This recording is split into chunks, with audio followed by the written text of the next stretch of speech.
Hello tout le monde, je reviens avec un nouveau Wikivlog. Cette fois-ci il s'agit pas d'une semaine mais du coup de 24 heures ou 48 heures comme tu es avec moi.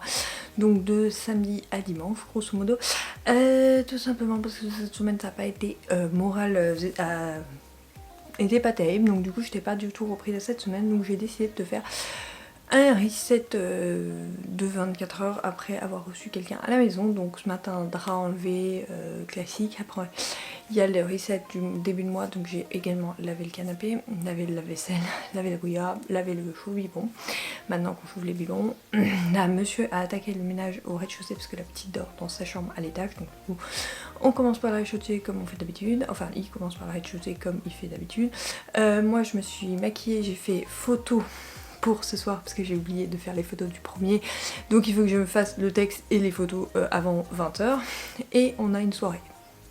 Tout va bien, donc au moins je suis maquillée. Je me changerai peut-être de haut parce que je le trouve un peu léger, je sais pas trop, soit je change de haut soit je mets autre chose, et je changerai sûrement mon jean parce que je le trouve beaucoup trop large, même si je suis bien dedans pour la maison, je le trouve trop large pour sortir. Donc voilà, donc j'ai fait ma photo, j'ai fait la vidéo pour mon hits de mercredi que je vais essayer de faire aujourd'hui. Si je n'y arrive pas je le ferai demain tout simplement, et donc c'est parti pour 24 heures. Et d'abord on va tout de suite faire un book haul. Cela fait un mois que je n'avais rien acheté, du coup j'ai fait une énorme commande avec les précommandes du mois de novembre. Donc j'ai fait toute ma pile à lire de Noël. Donc on a tout d'abord Embrasse-moi avant Noël de Marion Libro, sachant que j'en ai un qui date de l'année dernière, donc ma pile à lire serait vraiment présentée au mois de décembre. Bretzel et caramel à Noël d'Emma Fitzbell, j'avais lu un autre tome sous le même thème, donc j'ai hâte de découvrir celui-ci. On ne papillonne pas avec Noël d'Esmé Béguin. From Christmas Wish Love de Tina Wolf. My Fucking Santa Miklos d'Élodie Dieudonné. Le dernier Emily Blaine de La Neige et de Tartan.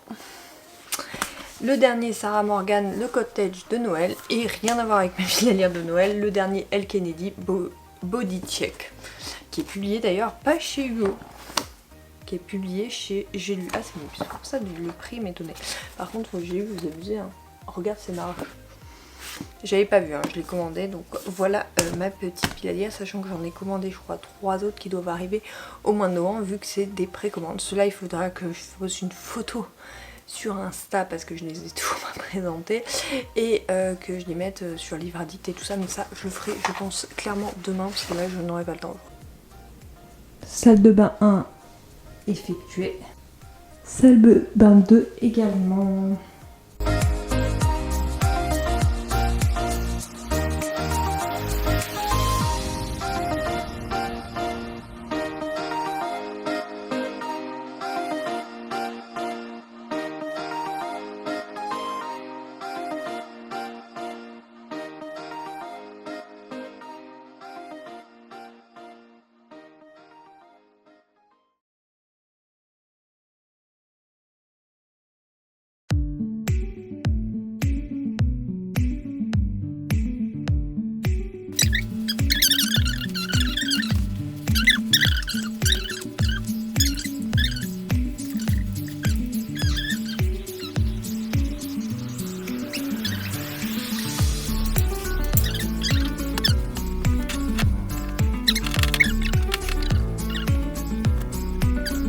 Je reviens donc, on est dimanche en fin de journée pour conclure ce vlog. Tout d'abord, j'ai fini donc ma lecture en cours 7 jours en Écosse de Mélissa Belvigne. Donc en voici le résumé que je n'étais pas lu, du coup je te le lis dans le vlog dernier il me semble, bref je te le relis. Marie a connu Guillaume au lycée. Il a été son premier baiser, premier amour, première fois. Mais 10 ans et 2 enfants plus tard, leur idylle a fait place à une routine pesante. Guillaume est aujourd'hui un père et un mari absent, alors que Marie croule sous la charge mentale et s'ennuie dans un emploi bien loin de ses ambitions de photographe. Quand elle trouve au grenier une lettre qu'elle s'est écrite lorsqu'elle était enfant, c'est le déclic. Elle ne peut pas continuer à décevoir la petite Marie, celle qui rêvait d'aventure et d'une vie d'adulte épanouie. Elle décide alors de s'échapper 7 jours en Écosse, laissant derrière elle Marie et enfants. Quel meilleur cadre que les sublimes paysages d'automne des Highlanders pour renouer avec ses premiers amours et retrouver la part d'elle-même oubliée en chemin. lecture parfaite pour l'automne, c'est ce qui est écrit en bas et je suis totalement d'accord. Alors la première partie a été très longue pour moi parce que j'ai trouvé les personnages plutôt clichés et ennuyants. Par contre quand on voit la révolution par la suite, ça c'est devenu beaucoup plus intéressant et l'intrigue était beaucoup plus présente et sympathique, donc j'ai apprécié, mais à partir du milieu du roman je trouve ça un peu dommage, donc un peu trop de longueur, mais bref, j'en ressens légèrement mitigé, mais c'est quand même une belle lecture pour moi, donc je peux te la recommander, ça peut rendre curieux, et puis la morale est plutôt sympathique, donc voilà. Je te présente pas ma nouvelle lecture parce que ça n'a aucun intérêt, je vais pas t'en parler dans ce vlog là, je t'en parlerai du coup dans le prochain vlog. Sur ce, ici aujourd'hui, du coup j'ai continué à finir le ménage, le reset, comme tu as pu le voir juste avant. J'ai préparé les biberons pour le début de semaine.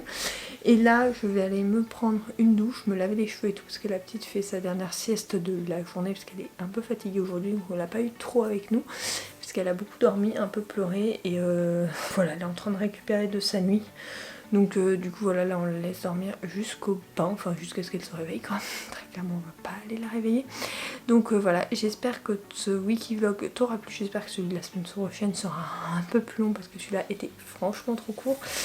Sur ce, donc je te retrouve dès vendredi pour une nouvelle vidéo que je n'ai toujours pas tournée, tout va bien. Et dès mardi prochain pour un nouveau wiki-vlog. Bye.